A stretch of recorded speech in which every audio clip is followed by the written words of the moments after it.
We must conserve and protect our environment.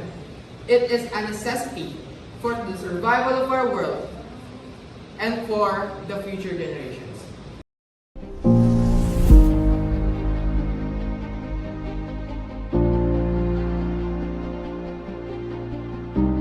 So, over the years, as our world gradually changes, the world is also becoming unhealthy for all life. According to statistics, 46% or 3.6 billion of the world's population lack safe human sanitation. 26% or 2 billion people lack a safe access to drinking water.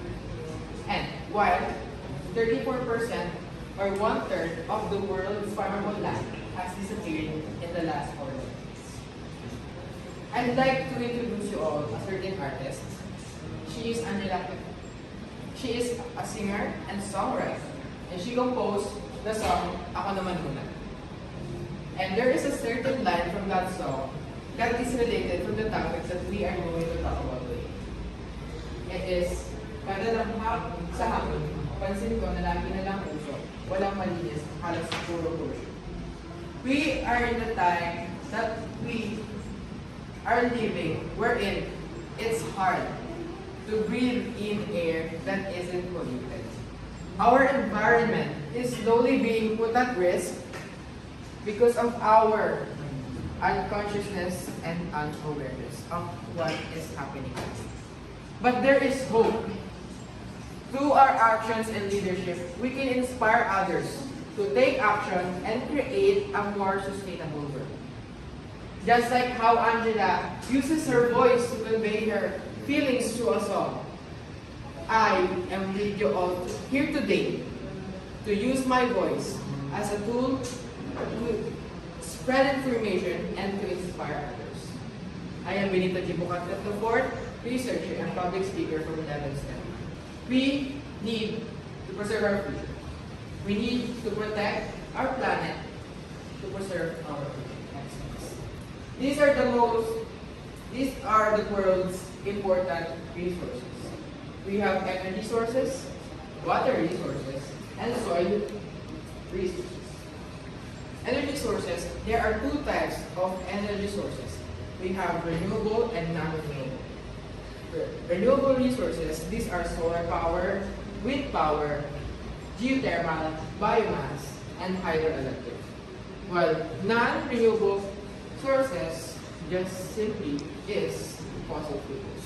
While water resources, these are natural resources of water that is potentially useful for us humans. For example, the source of our drinking system and our irrigation.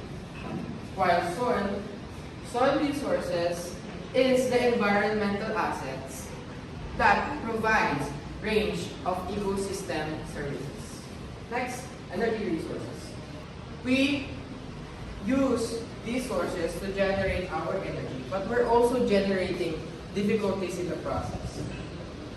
Environmental problems that are directly affected by the production and consumption of our energy are air pollution, climate change, water pollution, thermal pollution, and solid waste disposal. Next, but here are ways we can mitigate those. By utilizing renewable energy sources. By utilizing renewable energy sources instead of non-renewable energy sources, we lessen the production of carbon emissions that contributes to global warming, climate change, and other pollution. Next is to save energy.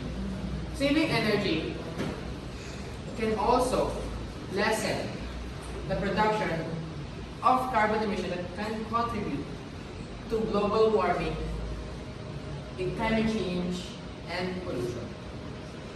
Raising awareness for consumers. We have to raise awareness for consumers and encourage them to use or to choose renewable sources of energy and build on that choice. Next important resource we're going to talk about today is water resources. Here are the water-related issues.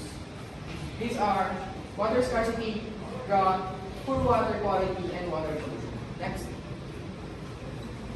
But here are ways we can negate those by practicing sustainable water management practices, such as efficient use of water, which means that we should take less time showering, fix our leaks, and turn off faucets when necessary. When it comes to water pollution, prevention is the most effective approach. Yet, the most effective practice is proper water management, that which focuses more on sustainability. Next. The problem is we have generated a lot of complications when it comes to regulating our soil and utilizing it. Here are the problems that is met with that cause, such as erosion, soil pollution, and soil degradation. But here are ways to conserve our soil by implementing sustainable farming practices.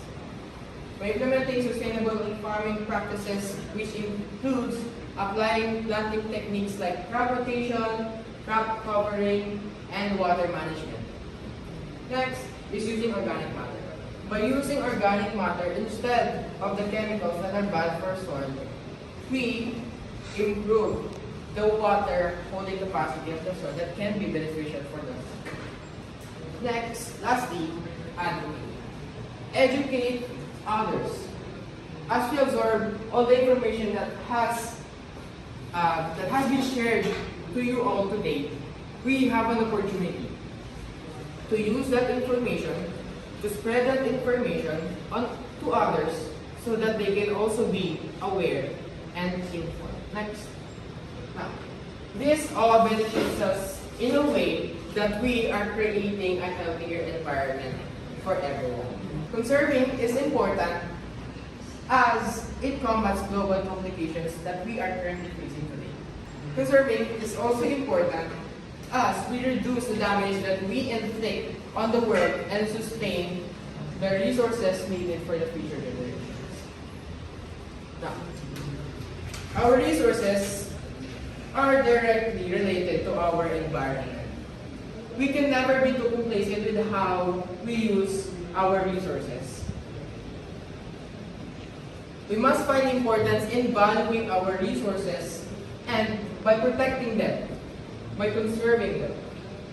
If we do this, we recognize the possible outcomes that they may cause, and we are committed to preventing those to ensure that our resources are not only available for the use of today, but for the future generations as well. Taking steps to protect our environment is more than just a responsibility. It is a personal mission that we all share.